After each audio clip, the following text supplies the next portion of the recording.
G'day. Thanks for your invaluable feedback last week regarding our inaugural podcast. People said not to read from the script and to look clearly. Well, sod you. I don't have a photographic memory. I do have to read from the script a little way for some of it. So there you go.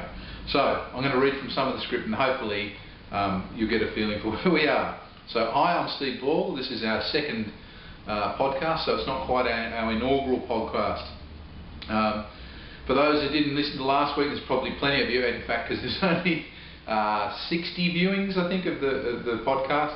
So there's probably hundreds of thousands of people out there who still haven't yet. Listen, the whole idea of the podcast is so that we can have a bit of a chat about the roles that we're working on every week. The new roles, I'll let you know which ones are new, which is bad. Actually, it'd be pretty easy. If I'm wearing a t-shirt and a grey vest, they're roles from last week. If I'm dressed like this with a monkey suit on and a tie, then they're new. So yeah, you can track the new jobs by my outfit, so watch away. So yeah, there you go. The idea is obviously that we sincerely hope that you'll get something out of this, and that if you're looking for a new job or a new team member, or you need a little bit of a different insight on agency or marketing world, that you can just log on and have a little bit of a look. There will be 4 episodes every week, one for account management, creative services, creative and digital. And again, yeah, thanks. We need your input. Love to hear from you. Thank you again.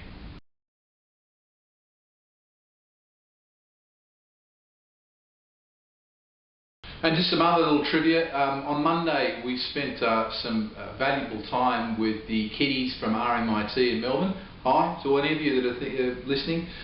Thank you for listening to us and thank you for your time afterwards.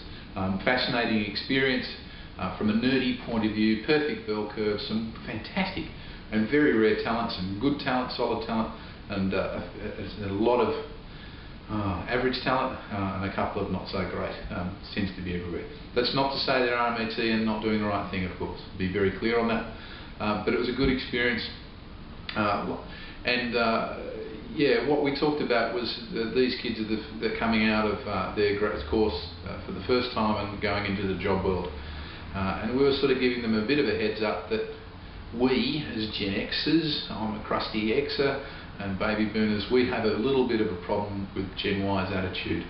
And I was just spending some time with them talking about that, hoping that they'd understand it, in the hope that they might come into the workforce with a slightly tempered attitude to life in general, and that we might be able to meet in the middle somewhere.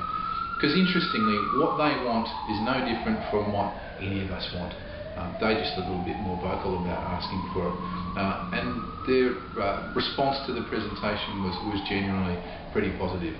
If you'd like to hear about it, please feel free to give me a call any old time on Sydney 9269 0455. That's 02 9269 0455.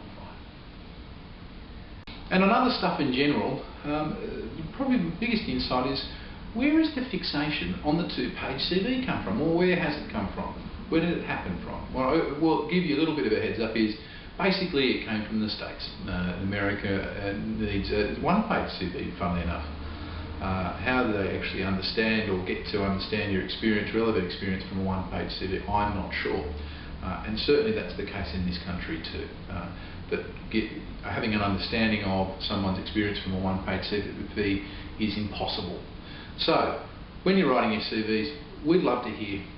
We don't know the companies that you've necessarily worked for, so a little blurb on each one, your responsibilities, your achievements, and your achievements shouldn't be things like, I delivered a job on time, believe me, I've seen it. Yeah, so everyone can have an understanding of what you've done, what you've been proud of doing, what you see as your achievements, so we can get an understanding of who you are and what you can do. Of course, seniority, the size of the CV and length should change accordingly. So there you go. Love to see some CVs with pretty simple statements about who you work for, what they did, your responsibilities in your role, the achievements that you believe you achieved, of course, and that's pretty much it.